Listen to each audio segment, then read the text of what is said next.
የሚገርም ነው። ቀይ ማሽላም ምንድነው ዘንጋዳም ይሆናል ማለት ነው ብቅል።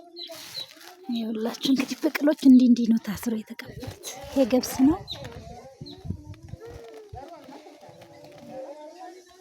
ይሄም ገብስ ነው። ያው የበቀለው በማዳበሪያ እየታፈነ ነው እንዲበቅል የተደረገው። ያው እንግዲህ እኔ ደግሞ በቆሎ ነው። በቆሎ እንግዲህ ይሄ ሁሉ እንግዲህ የምታዩት ብቅል ናቸው ማለት ነው። በመዳበሪያ እየታሰረ ነው። ድሮ እንግዲህ ሀገራችን ብቅል ሲደረግ በመሬት ነው የሚቀበረው አይደል? ሀገር ቤት።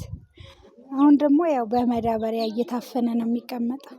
አሁን ይኸው በቅሎ በቶ ነው። ገብስ አለ፣ በቆሎ አለ፣ ቀይ ማሽላ ዘንጋዳ ማለት ነው አለ። ያው እንግዲህ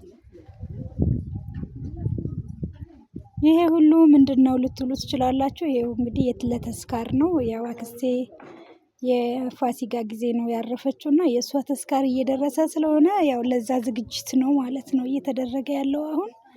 ይሄ ሁሉ እንግዲህ ብቅል ነው።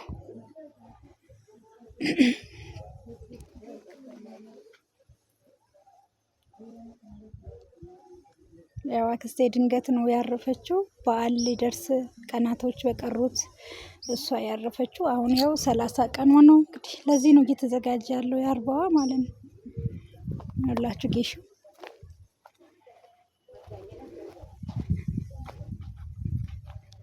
ይሄ ደግሞ ጌሾ እንጨቱ ነው።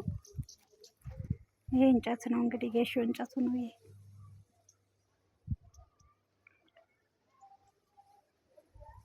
ይሄ ደግሞ ቅጠሉ ነው። እነዚህ ተበጥሮ ማለት ነው የተዘጋጀ ነው። ያው ምን ይደረጋል፣ ያው ቀን ይቆጠራል። ምን ይደረጋል እንግዲህ ቀኑ ደግሞ ይሮጣል በጣም ይላችሁ።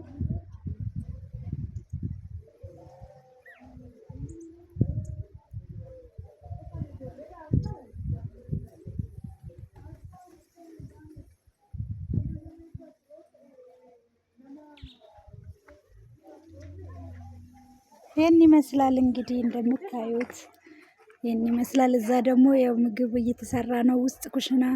ነገ ደግሞ 30 ቀኗ ነው። ቤተክርስቲያን እንትን ይሄዳል ለቄሶች። ይሄ ባርሜሎች የተዘጋጁ ለጠላ ያው በትንሹ ነው እንግዲህ። ሌላ ደግሞ ገና ይመጣል ማለት ነው። ይሄ ነው የተዘጋጀው እንግዲህ። በነገራችን ላይ ቡና እየተፈላ ነው እዚህ ጋር ውጭ ላይ ማለት ነው። ይሄ ነው እንግዲህ ቤቷ የነበረው የኔ እናት። ጥላው ሞተች። ምን ዋጋ አለው? ያ ጥሎ ማሄድ የለም። ዝም ብለን ነው የምንደክመው። አቤት መጣን።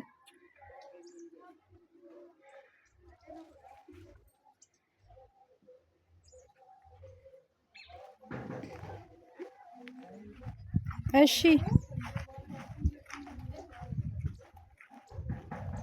ማን ነው?